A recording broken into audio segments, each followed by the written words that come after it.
Halo, eee, ya assalamualaikum warahmatullahi wabarakatuh. Gimana sudah nampak belum apa yang saya share? Oh, sudah terlihat, Pak. Ah, oke, siap siap. Jadi, di pertemuan kemarin kan, saya minta adik-adik berkenalan ya, explore beberapa tools, yang digunakan untuk, eee, big data gitu. Jadi mulai dari, cleansing-nya, kemudian storing, kemudian sampai dengan analisisnya. Eee, Gimana sudah coba-coba explore beberapa tools? Nah, kalau belum, segerakan ya, karena nanti setelah pertemuan ini kan kita kan hanya 2 pertemuan. Nah, setelah pertemuan ini nanti, eee, besok atau nanti saya siapkan dulu datanya, saya share nanti ke ketua kelas, data yang coba nanti adik-adik, analisis sampai dengan menghasilkan sebuah policy brief. Nah, kayak di pertemuan kedua ini, kita kan praktis nih ya, saya sharing apa yang sudah kami lakukan di Kabupaten Sumedang. Kalau kemarin pengantar, tools-tools yang digunakan, tahapan-tahapan yang dilakukan di kami di Kabupaten Sumedang. Nah, implementasinya seperti apa sih gitu di Kabupaten Sumedang. Sebagai contoh, saya di pertemuan hari ini saya akan memperlihatkan beberapa executive view hasil analisis lah yang sudah kami kerjakan di Kabupaten Sumedang. Yang pertama ini dashboard comment center. Gitu. Kami beri nama ini namanya dashboard comment center. Jadi ini ibaratnya apa executive view lah disebutnya. Executive view yang diperuntukkan untuk pimpinan-pimpinan kami dalam memantau, dalam melihat, memperoleh informasi, ya harapannya bisa menjadi insight dan knowledge untuk pimpinan kami dalam pengambilan kebijakan. Jadi kita buat dashboard supaya Pak Bupati, Pak Wakil, Pak Sekda mudah mengakses data-data indikator pembangunan di Kabupaten Sumedang. Kita buatkan dashboard dan kita buatkan eh, secara real time. Gitu. Jadi kemarin kan adik-adik sudah berkenalan dengan MySQL misalkan, ya berkenalan dengan Tableau misalkan. Nah dari database-database yang ada di setiap SKPD kami, kita bridgingkan, kita akses ke database-nya gitu. Kita bikin menggunakan istilahnya API gitu lah. API Application Programming Interface. Jadi kita bridgingkan server dengan server. Nah di server kami yang ada di Diskominfo itu kita siapkan tools untuk analisisnya. Kemudian kita buatkan template atau UI gitu ya untuk mengeluarkan hasil analisis tersebut. Jadi yang memungkinkan bisa kita ambil secara real time, kita ambil secara real time, dan yang bagi yang tidak memungkinkan tentunya kita ambil dulu, kita olah, nanti hasilnya tetap kita uploadkan, kita isikan ke dashboard executive view gitu. Jadi biar Pak Bupati dimanapun, kapanpun cukup buka iPad-nya, nah beliau bisa melihat berbagai data di Kabupaten Sumedang. Sebagai contoh yang pertama yang baris ini langsung kita ambil dari sistem keuangan pemerintah Kabupaten Sumedang. Jadi Pak Bupati bisa mengetahui sampai dengan hari ini tuh anggaran pendapatan kita itu berapa. Kemudian realisasi pendapatan. Jadi ini yang dianggarkan, ditargetkan kita 2,8 triliun. Sampai dengan hari ini yang uang yang sudah masuk ke dalam kas daerah kami itu baru 2,3 triliun gitu. Dan anggaran belanjanya, ini kan anggaran belanja kami itu 2,8 triliun untuk tahun ini. Dan sampai dengan hari ini kami sudah membelanjakan uang sebanyak 2 triliun. Jadi sudah 71,51%. Nah, arti 71,5% ini artinya apa? Artinya kita harus berhati-hati. Kita harus Pak Bupati harus apa ya? Harus segera mungkin menginstruksikan. Jadi rekomendasinya itu Pak Bupati harus segera mungkin menginstruksikan kepada seluruh OPD, SKPD untuk segera mengeksekusi belanja daerahnya. Kenapa? Karena sekarang sudah bulan November, kita sudah mau masuk ke November akhir gitu ya, November akhir. Di mana di akhir tahun anggaran 2,8 ini harus sudah terbelanjakan supaya pembangunan berjalan, perekonomian berputar karena banyak uang yang berputar ke masyarakat. Kalau sekarang kan ini artinya hampir 800 miliaran uang idle gitu ya, nganggur di bank gitu. Ini kan nggak baik gitu. Jadi, nah ini contohnya insight yang bisa kita berikan ke Pak Bupati. Ini Pak, sampai dengan hari ini kita baru belanja baru 71,5%. Sedangkan tahun ini kita hanya tinggal menyisakan beberapa bulan, bukan beberapa bulan, beberapa hari lagi. Gitu. Ini berarti harus segera mungkin dieksekusi. Dan tindak lanjutnya, rekomendasinya Pak Bupati sudah mengeluarkan surat edaran ke setiap SKPD untuk sesegera mungkin mengeksekusi belanja. Nah, ini salah satu contoh pemanfaatan dari data yang ada, kita olah, kita hitung sampai akhirnya menemukan angka 71%. Nah, kemudian dashboard yang lainnya contohnya ini untuk monitoring mall pelayanan publik, MPP. Ya, ini real time juga kita punya mall pelayanan publik. Jadi, Bupati bisa mengetahui bahwa di bulan November ada 1.752 masyarakat yang berkunjung ke MPP. Bulan Oktober ada 2.400. Ini puncak di tahun ini di bulan Juni, bulan Juli, gitu ya, bulan Agustus. Nah, dari data ini kita simpan ya, data ini time series kita simpan. Ini real time data yang berjalan di tahun 2022. Tahun 2021 kita juga simpan datanya. Nah, untuk apa data tersebut kita simpan? Untuk analisis ke depannya. Jadi, sebagai contoh misalkan rekomendasi yang bisa kita dapatkan dari dengan membaca grafik-grafik ini, kita bisa mengetahui kecenderungan mall pelayanan publik itu akan membeludaknya kunjungan itu pada bulan apa. Bulan Juni, bulan Juli misalkan. Ini sebagai contoh bulan Juni, bulan Juli. Ini kan luar biasa ya, dari bulan Mei hanya 1.500, tapi bulan Juni melonjak sampai 3.400. Nah, ini artinya ada lonjakan gitu di bulan Juni, biasanya kenapa bulan Juni ini melonjak seperti ini, bulan Juni, bulan Juli. Ini MPP, mall pelayanan publik, dan biasanya kita bisa breakdown layanan mana, kita punya data ya, layanan mana yang paling banyak dikunjungi. Ternyata di Sdukcapil. Kenapa bulan Juni, bulan Juli di Sdukcapil membludak? Ternyata di bulan Juni, Juli itu banyak pendaftaran sekolah gitu yang membutuhkan dokumen-dokumen kependudukan, yang bikin KTP, adik-adik yang mau kuliah, kemudian yang harus legalisir KK, legalisir akte dan sebagainya. Nah, dengan melihat kecenderungan seperti ini berarti tahun depan idealnya khusus untuk persiapan bulan Juni, bulan Juli, petugasnya ditambah rekomendasinya.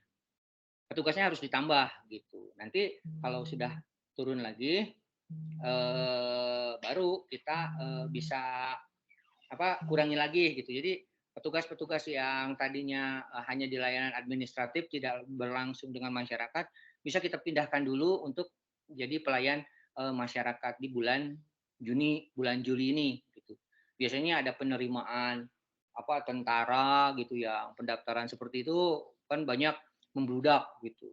Nah, ini bisa kita jadikan insight gitu untuk pimpinan bahwa di bulan tersebut sebaiknya petugasnya ditambah dulu gitu. Nanti bulan kalau sudah Agustus, sudah September, sudah landai lagi, nah boleh dipindahkan lagi gitu. Nah, contoh-contoh seperti itu pemanfaatan data di kami. Perizinan yang terbit sampai dengan hari ini izin yang terbit di Kabupaten Sumedang baru 168 ini ya. Ini real time, kemudian bulan Oktober kemarin, bulan September 200. Nah, ini puncaknya di bulan Juli gitu. Ini untuk memantau perizinan-perizinan, proses perizinan yang terbit di Kabupaten Sumedang. Kemudian dari perizinan sudah ya. Ini perizinan.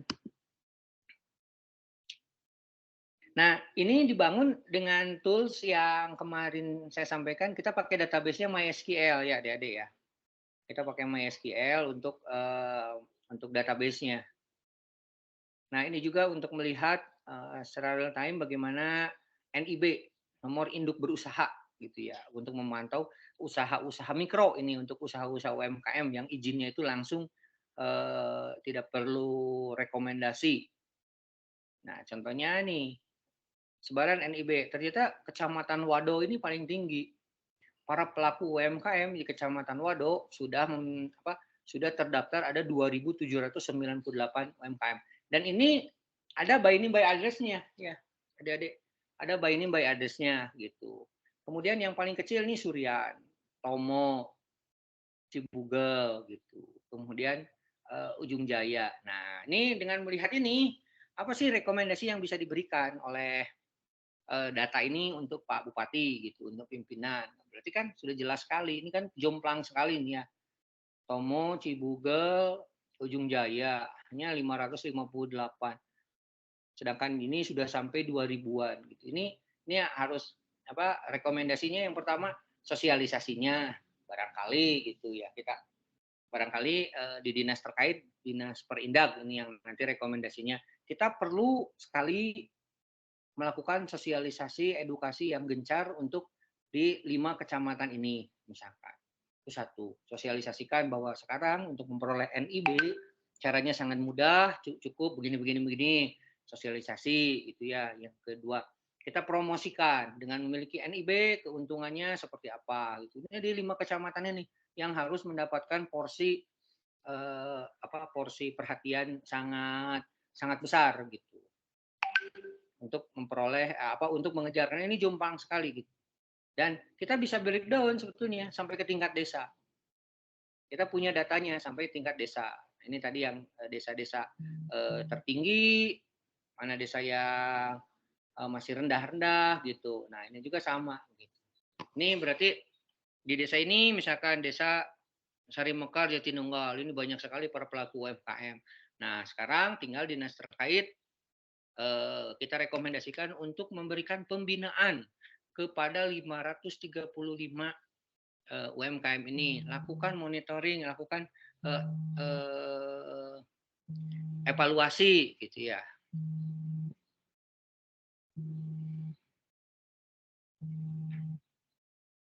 Sebentar ya, sebentar.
Nah, terima lancar. Oke. Oh, maaf. Ada tadi putus dulu. Iya, tidak apa-apa, Pak. Siap. Oke. Kita lanjut lagi ya. Bagaimana tadi saya share lagi.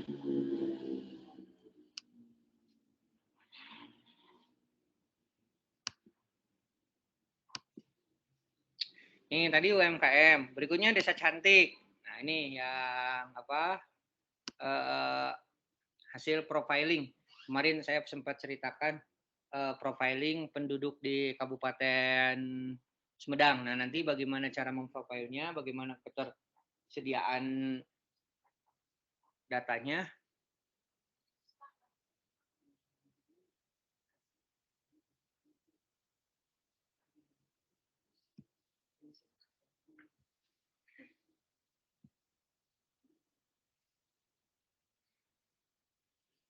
Oke.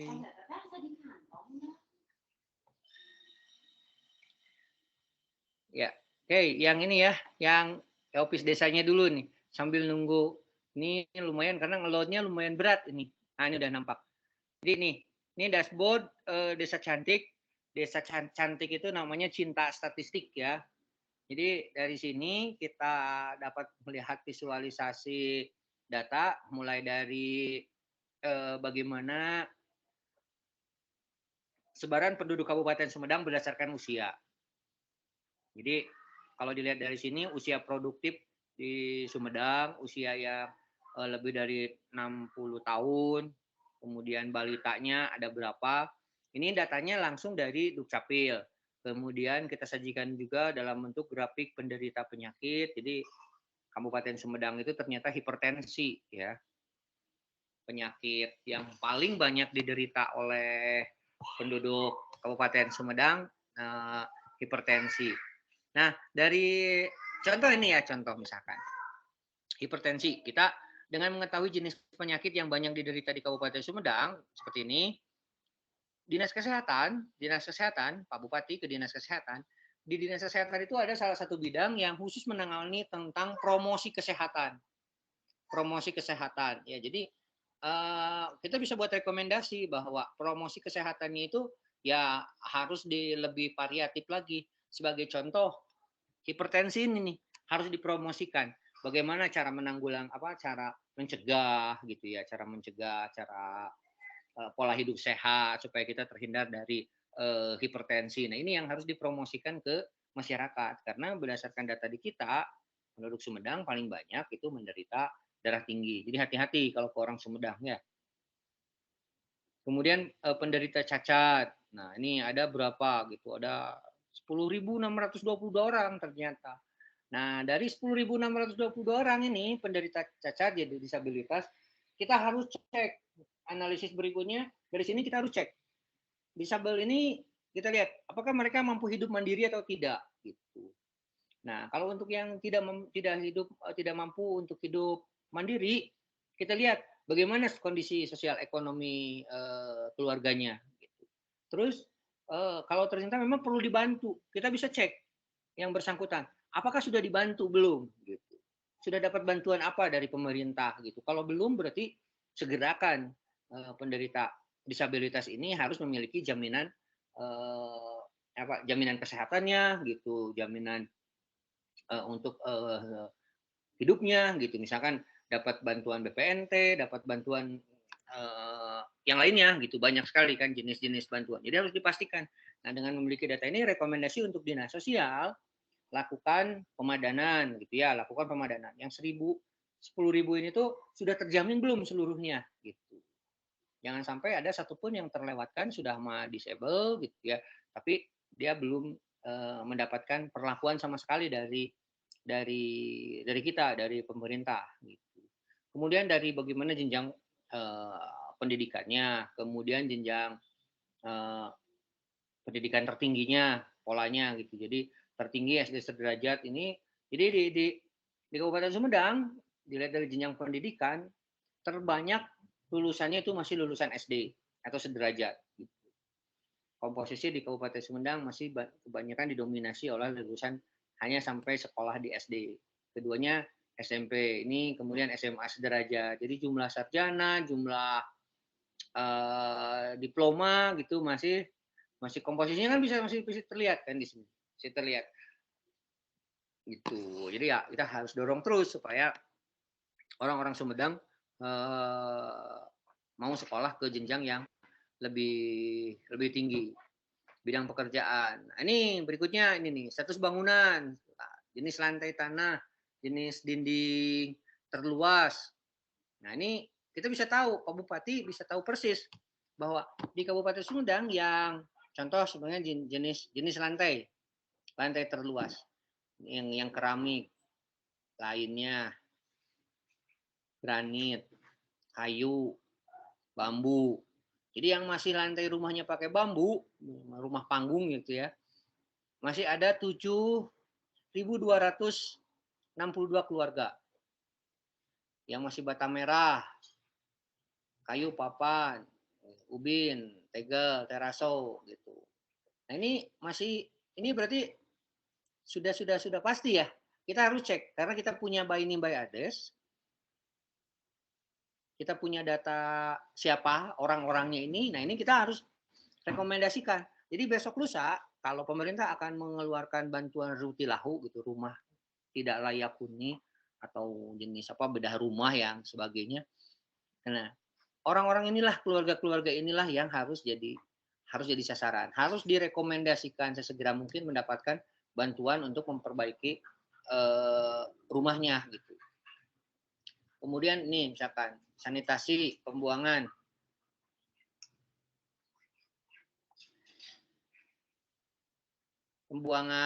akhir tinja misalkan, ini masih ada Kabupaten Sumedang yang buang air besarnya di kolam, sawah, sungai, danau, banyak lagi jumlahnya, ada 28.821 keluarga. Gitu. Loh, sebentar ya, sebentar.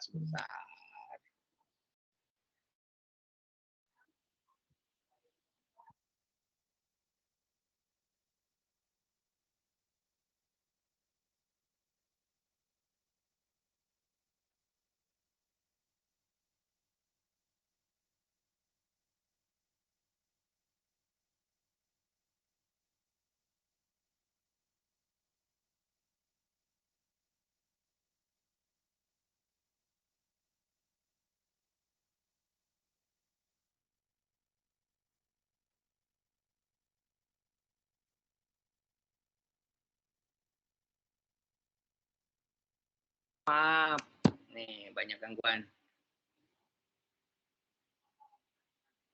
Ya, tidak masih apa-apa, saya Pak. Ya, nih contohnya ini ya. Nih tuh.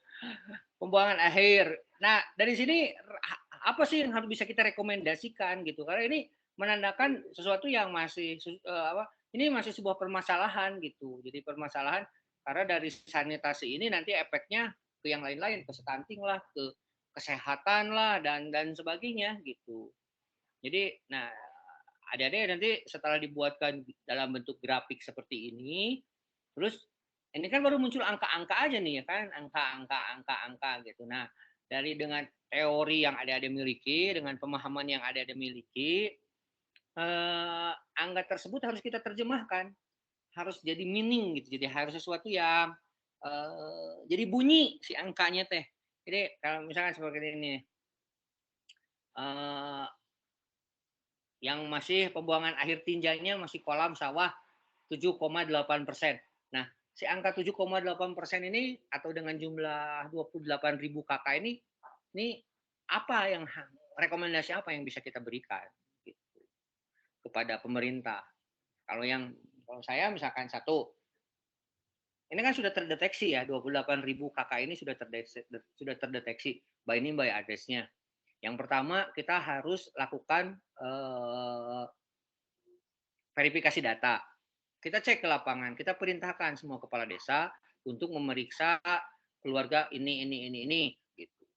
Sudah ditentukan. Kemudian yang kedua, padankan dengan kondisi ekonominya. Apakah dia masuk ke dalam kriteria keluarga miskin sangat miskin, atau malah sejahtera gitu. Nah, kalau yang sejahtera sebetulnya berarti dia tuh kan treatmentnya harus diedukasi gitu, harus diedukasi, harus di ya diedukasi supaya mereka mau membangun jamban secara mandiri. Tapi kalau yang miskin, nah berarti rekomendasinya apa? Sesegera mungkin masukkan ke dalam daftar calon penerima bantuan SPAM, SIMAS misalkan gitu. Kita kan ada namanya program bantuan untuk sanitasi gitu. Nah, model-model begini. Nah, ini apa ya?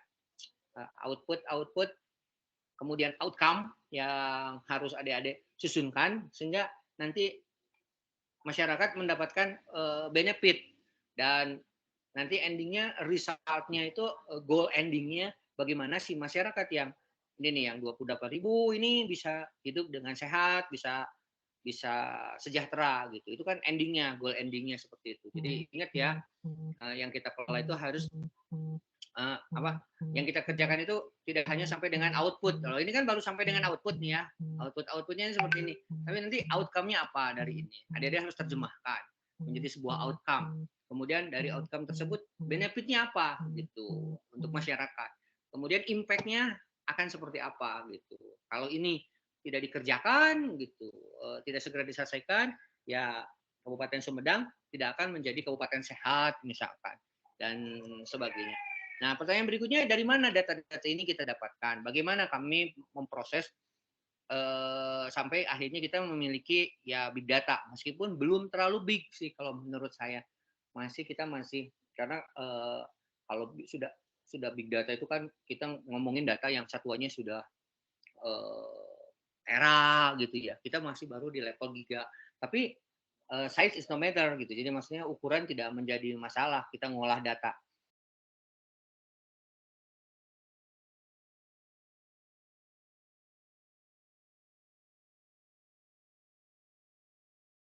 Collect data ya, mining data, menambang datanya itu kami lakukan, kita punya platform lewat aplikasi karena kalau harus yang di klinik itu lanjut ini akan berat ya.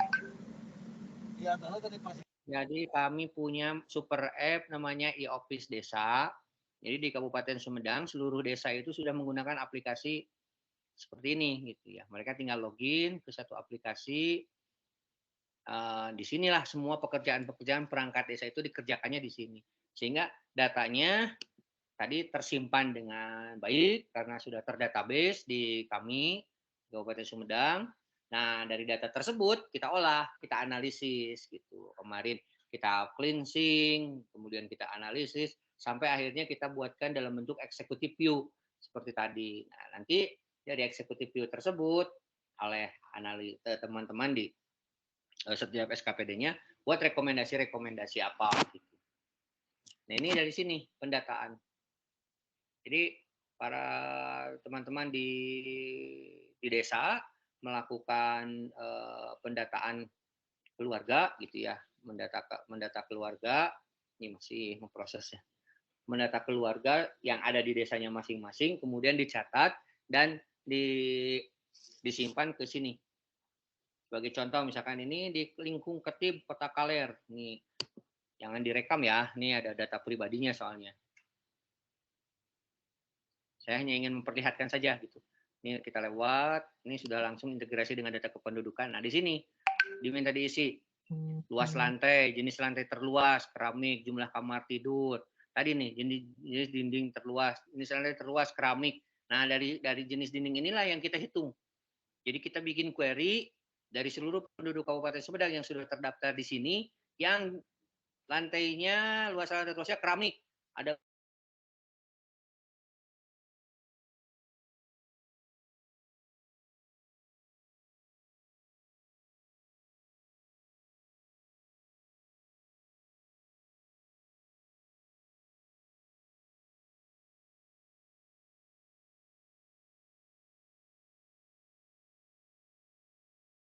dan enaknya ya itu tadi datanya itu ya harusnya sudah terdatabase gitu. Ini kemudian kita tanya lagi sertifikat tanahnya, pendapatan keluarganya, kemudian aset yang dia miliki, sampai Oh, dengan jaminan. Pak Nah, Arif, mohon maaf, ini kalau di layar saya apa memang masih ini ya, masih pembuangan akhir tinja sumber Oh, penerangan utama yang terlihat ya, Pak ya? waduh, bentar tuh. Saya coba share lagi Iya, nih. maaf Pak, saya baru sadar juga. Bentar. Kita cek lagi sharingnya.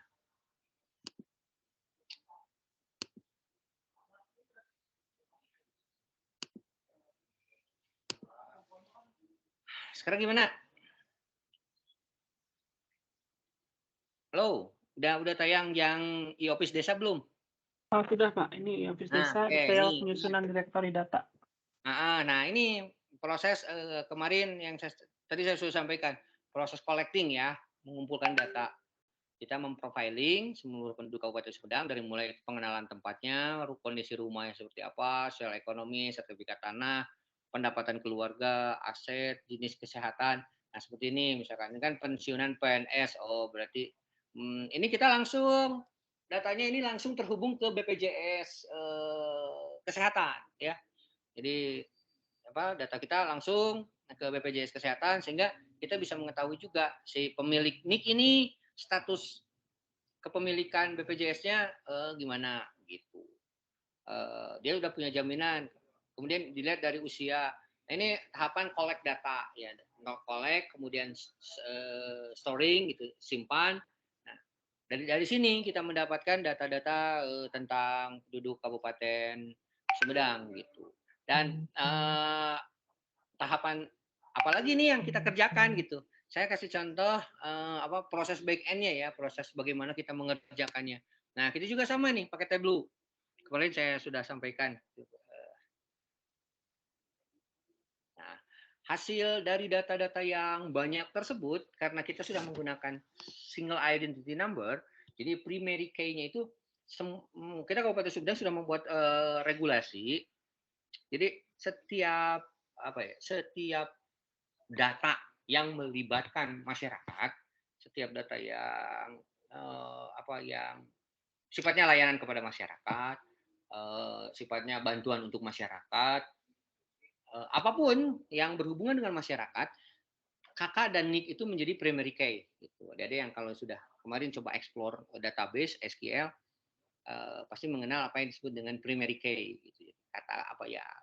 Kuncinya itu di sana. Jadi kunci untuk merelasikan antara satu tabel dengan tabel yang lain itu kita pakai primary key-nya KK dan NIK. Sehingga dari KK dan NIK yang kita peroleh, misalkan dari data DTKS dari Kemensos kan punya data sendiri juga tuh. Nah, itu kan berbasis KK, berbasis NIK juga. Nah, kita akhirnya bisa membuat pemadanan data. Kita bisa melakukan analisis data. Jadi misalkan contohnya ini kita melakukan pemadanan antara data DTKS, non DTKS dengan data desa cantik. Kita buat di Kabupaten Sumedang itu ada yang disebut dengan 20 indikator kemiskinan. Jadi penggradaan kemiskinan itu ada keluarga sangat miskin, miskin, sangat miskin, miskin, hampir miskin, dan rawan miskin. Nah, kita padankan seperti ini, misalkan di Desa Buah Dua, ada satu keluarga ini yang masuk ke dalam kategori sangat miskin. Di Cewitali ada 3 keluarga yang kategori sangat miskin. Ini kalau kita punya datanya, by name by address-nya, gitu. Sehingga jelas besok lusa kalau ada bantuan apapun, yang keluarga ini mutlak harus dapat bantuan. Atau kita cek si keluarga ini sudah dapat bantuan atau belum gitu. Ini contoh hasil output angka-angka hasil kita pemadanan. Misalkan dengan BPNT. Jadi dari penerima BPNT bantuan pangan non tunai ada 150.874 NIK ya orang yang menerima bantuan BPNT dan Pak Arif, ya ini belum juga masih ini ya. terlihatnya jaminan kesehatan, Ya, bantuan sosial yang terakhir itu Pak. Ya, Pak. Siap. Oke, tabelnya saya harus pindahin lagi tabnya.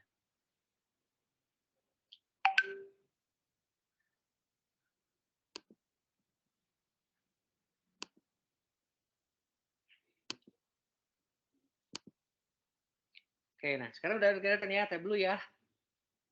Iya Pak, sudah terlihat ada dashboard DTKS Kabupaten Sumedang. Ini kita tulisnya pakai tabel juga ya adik-adik. Jadi tabel itu ya banyak lah, tutorialnya sangat banyak, gampang. tarik dulu dari database dalam bentuk CSV atau Excel pun kita dari langsung dari SQL-nya langsung kita ambil pakai Tableau. Nah, kita bisa melakukan pemadanan gitu. Kita bisa bikin visualisasi grafik-grafik yang seperti tadi di dashboard, dan ini contohnya hasil output yang kita miliki supaya Pak Bupati itu mengetahui. Sebagai contoh misalkan ini ya, ini untuk hasil analisis contohnya. Misalkan di Dinkes ini 0, ini tuh Dinkes itu sumber datanya Kesda, jaminan kesehatan yang dibayarkan oleh Pemda di daerah. Ternyata yang kita bantu itu tidak ada satupun yang beririsan dengan data DTKS dan data tingkat kemiskinan desa cantik simpati. Berarti ini kan harus direview lagi nih, harus dikaji lagi oleh kita. Nah, ini pemilik NIB. Dari tadi pemilik NIB yang jumlahnya ada 32.000 tadi ya, nomor induk berusaha. Nih, ternyata yang masuk ke dalam kategori keluarga miskin itu ada 7.239. Sebagai contoh, angka ini tuh memperlihatkan bahwa ada keluarga miskin, ya, keluarga miskin sebanyak 7.239 keluarga, tapi dia punya semangat, dia punya keinginan untuk berusaha. Gitu. Terbukti dengan dia sudah mendaftarkan dirinya untuk memiliki nomor induk berusaha. Nah, ini kan sudah sebuah insight ya, bahan untuk mengambil kebijakan teman-teman di Dinas Koperasi, Perdagangan dan UMKM. Ini yang 7.239 ini udahlah, ini udah jadi keluarga binaan gitu, harus dibina usahanya supaya dia bisa meningkatkan tingkat kesejahteraannya gitu. Nah, ini contoh-contoh ini. Nah, dari penerima Rutilahu yang kita ada 422 ternyata dari keluarga miskin yang mendapat bantuan Rutilahu itu hanya ada 422 keluarga kakak. Berarti ini kemarin pada saat kita memberikan bantuan Rutilahu, kita belum mengambil calon penerimanya itu dari keluarga-keluarga yang miskin. Gitu. Contohnya itu. Kita padankan dengan data pertanian, kita padankan dengan data di Snaker gitu ya. Jadi luar biasanya nih Pak Bupati kan dengan melihat angka seperti ini ya, satu sisi hanya angka, belum ada artinya apapun gitu. Nah, kalau adik-adik, kalau kami misalkan membuat report ke Pak Bupati, membuat nota dinas ke Pak Bupati, hasilnya kita langsung kita sertakan dengan rekomendasinya, dengan analisisnya. Arti angka ini tuh apa Pak? Gitu. Jadi UMKM menulis 174 UMKM itu apa artinya? Gitu. Jadi ada 174 orang yang masuk ke dalam kategori miskin, sangat miskin, miskin dan hampir miskin, tapi dia punya usaha gitu sebanyak 174. Nah, ini berarti kan harus dibina terus. Kemudian contoh lainnya yang JKN non aktif, ya JKN-nya sudah tidak aktif, kemudian kita bisa filter berdasarkan usia di atas 65 tahun. Ini kan kebijakannya kalau usia di atas 65 tahun, kalau dia dalam kategori miskin, berarti dia sudah harus dipelihara oleh negara. Makannya harus kita kirim. Kalau dia misalkan hidup sebatang kara, apalagi kita bisa tahu dari sini gitu. Jadi kalau di kami ada program rantang simpati, yang setiap hari dikirim nasi rantang gitu untuk para lansia. Nah, ini jadi jelas lah ya yang harus kita tembak itu, nih orang itu si ibu ini, bapak ini gitu. Karena satu sisi dia usia sudah 65 tahun. Jadi miskin pun ini kan sudah tidak bisa gini, kategori penanganan kemiskinan itu kan ada dua ya. Satu, pemberdayaan kalau dia masih berada di usia produktif. Tapi kalau sudah dia usianya lanjut seperti ini, ya berarti tinggal jaring pengaman. Gitu. Dia harus diamankan. Jangan sampai dia terlantar gitu hidupnya. Sebentar lagi ada dia, ada telepon dulu Pak. Ya Pak.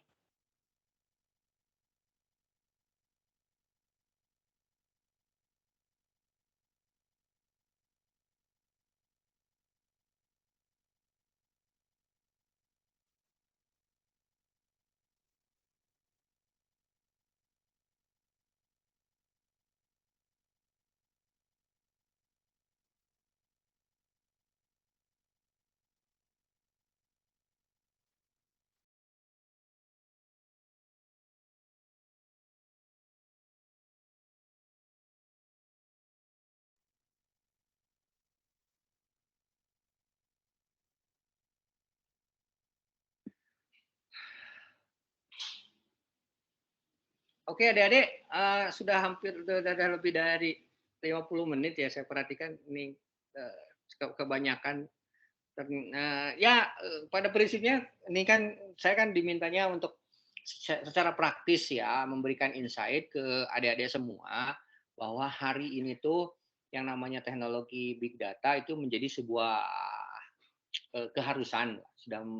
Kita di pemerintahan harus sudah mulai ya implementatif gitu, harus sudah mulai aware, harus sudah mulai menggunakan gitu. Meskipun mungkin masih dalam skala yang kecil, meskipun outputnya belum begitu baik gitu, tapi tidak apa-apa gitu. Yang terpenting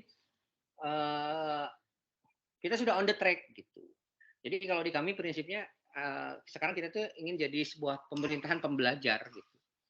Ya Kabupaten Sumedang itu pemerintahan pembelajar. Jadi kita birokrati pemerintah itu udah nggak zamannya lagi hanya business as usual gitu, hanya begitu-begitu saja gitu. Kita harus sudah berani berinovasi, coba hal yang baru, eksplorasi. Ya sama seperti adik-adik sedang kuliah. Saya sendiri sebagai ya di Diskominfo ya mau tidak mau hari ini harus setiap hari harus belajar gitu. Saya ke staf-staf semuanya saya perintahkan untuk sama explore Power BI, explore Tableau, explore yang lainnya. Karena kalau kita ingin jadi pemerintahan berkelas dunia gitu ya, pemerintahan world class government, kita ingin akseleratif dalam mensejahterakan masyarakat, sudah tidak bisa lagi menggunakan cara-cara lama, cara-cara biasa. Kita harus sudah mulai terbiasa menggunakan teknologi informasi, karena dengan teknologi informasi inilah kita bisa mengakselerasi, kita bisa mempercepat gitu. Karena ya itu tadi endingnya kan kemarin seperti yang sampaikan, endingnya bagaimana caranya kita bisa mempercepat supaya kita bisa mensejahterakan masyarakat kita sesegera mungkin. Nah berarti teknologi lah sebagai jawabannya. Tapi ada kendala adik-adik ya. Nanti besok-besok kalau ada adik sudah berkecimpung di pemerintahan, pasti ada kendala. Kendala yang paling banyak ditemui di kami gitu ya, secara praktis itu di kita itu masih budayanya itu masih budaya silo, masih budaya sekat-sekat gitu. Ini saya, ini saya, ini saya, ini saya, ini bidang saya, ini dinas saya. Kita dan itulah yang sekarang di Kabupaten Sumedang sudah kita hajar habis-habisan dan pimpinan kami begitu komitmen sehingga kita sekarang betul-betul menjadi sebuah pemerintahan yang agile, yang lincah, yang kolaboratif, masyarakat sebagai co-kreator gitu. Kita tuh sebagai orkestrator gitu. Nah itu contoh-contoh seperti tadi, data-data dari keuangan, dari desa, dari BPJS, dari mana-mana. Kalau masih mindset silo sendiri-sendiri, kita susah mendapatkan data-data tersebut. Kita susah mengintegrasikan data-data tersebut. Yang akhirnya kita akan susah juga melakukan analisisnya gitu. Karena sumber data yang kita dapatkan hanya sedikit, hanya satu bidang saja gitu. Sedangkan masalah kesejahteraan ini kan masalah yang kompleks. Kita itu sebuah sistem. Nah, nanti adik-adik jangan heran kalau misalkan besok lusa menemukan ya kesulitannya akses datanya Pak, ini yang nggak ngasih di sininya. Nah, itu sudah tantangan lah itu. Oke, adik-adik, terakhir dari saya mohon ditunggu nanti saya share ke ketua kelas ya beberapa sampel data yang bisa coba adik-adik gunakan untuk explore, untuk latihan sampai akhirnya coba adik-adik terjemahkan. Nggak usah takut salah ya, nggak usah berpikir. Jadi selama proses hari ini tuh kita tuh setiap hari tuh sekarang jangan pernah berpikir lagi berapa keberhasilan yang sudah kita buat. Saran saya nih ya, jangan berpikir berapa keberhasilan yang sudah kita buat. Justru hari ini tuh adik-adik itu harus berlomba-lomba berapa kegagalan yang sudah kita buat. Berapa kegagalan yang sudah kita dapatkan. Jadi kalau menurut saya di hari ini adik-adik itu harus berpikirnya dibalik. Jadi adik-adik itu berlomba-lomba untuk gagal. Jadi kita harus saya udah gagal nyoba Tableau 10 kali, saya udah 15 kali. Wah, itu berarti bagus, makin keren gitu. Jadi jangan lagi berpikir saya harus berhasil, sudah 2 kali 3 kali saya sudah berhasil. Enggak. Sekarang itu semakin banyak adik-adik mendapatkan kegagalan, itu semakin luar biasa, semakin keren gitu. Jadi mari kita berlomba-lomba untuk membuat kegagalan. Itu quote hari ini ya, yang menurut saya yang terpenting dari pertemuan kita hari ini, statement saya yang tadi, mari kita berlomba-lomba untuk membuat kegagalan gitu. Oke, terima kasih dari saya. Selamat pagi, tetap semangat. Silakan teruskan eksplorasinya. Jangan pernah menyerah. Sumber informasi, sumber pengetahuan, sumber ilmu sekarang sangat banyak melimpah. Tinggal bagaimana adik-adik bertahan di 2 hal penting. Yang pertama intention dan attention. Attention dan intention. Adik-adik memiliki attention gitu ya, tapi harus intention, harus intent gitu, terus saja terus. Nah, itu kuncinya hanya tinggal itu saja gitu. Oke, demikian, nanti tinggal tunggu ya sampel data saya kirim. Pak Arif boleh konfirmasi sedikit Pak, ini saya Firman. Jadi kan kalau 2 minggu lalu kalau tidak salah Bapak sempat bilang kalau ada grup untuk komunikasi mungkin lebih bagus. Saya izin konfirmasi sekarang. Kemarin itu saya sempat kirim link grup, tapi kalau Bapak berkenannya mengirimkan ke saya langsung tidak apa-apa Pak. Tapi mungkin kalau ada grup yang Bapak join untuk diskusi dengan kami, di tengah kesibukan Bapak, pasti Bapak juga banyak sibuknya saat ini, apakah Bapak berkenan untuk bergabung Pak, gitu Pak? Itu dari saya. Boleh, siap, di-invite lagi aja ya. Oh ya siap. Nanti saya invite Bapak kalau begitu Pak ya, siap. Oke. Ya. Oke. Oke, Ya. selamat pagi ya. Tetap semangat ya teman-teman ya, adik-adik Ya ya. siap Pak. Terima kasih banyak Pak sudah mau Ya, mengisi materi kami hari sama-sama. ini. Baik Pak.